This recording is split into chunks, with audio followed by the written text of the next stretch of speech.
วันนี้เขาแบบมาฮอดน้ำน้อยเนาะกำลังมาเบิ่งกีน่าโดย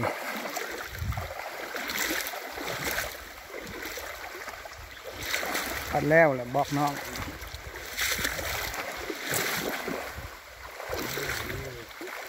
น้ำต้นตาลหน่อยเลย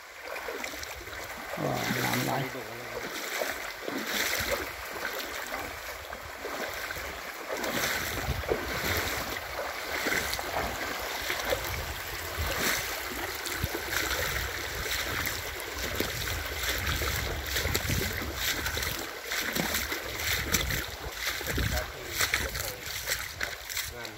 งามอยู่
งามหลายงามหลาย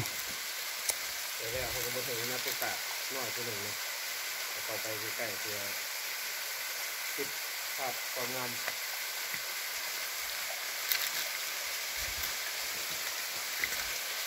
มัด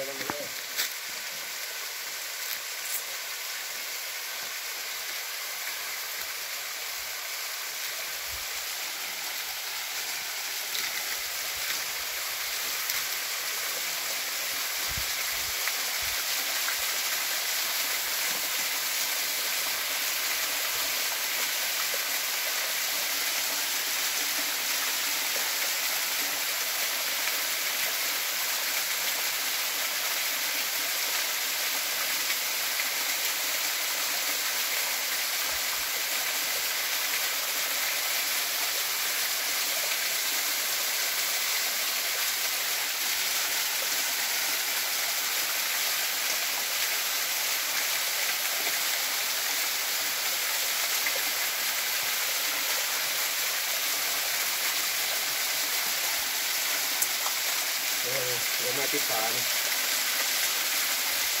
งามหลายเนาะหัวหน้า